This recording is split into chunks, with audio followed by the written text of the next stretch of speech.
Recording by Ravi recording studio Virpur.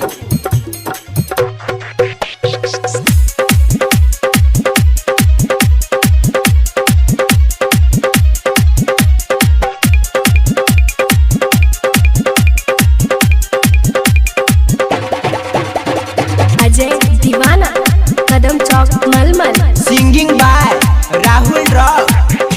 मलिनिया कखनी ये लगे, कखनी ये लगे, मलिनिया कखनी ये लगे, ललमैया लाजे अड़हुल, ऊ अड़हुल की केला, के ललमैया लाजे अड़हुल, ऊ अड़हुल की केला, के ललमैया लाजे अड़हुल, ऊ अड़हुल की केला। मलिनिया कखनी ये लगे, कखनी ये लगे।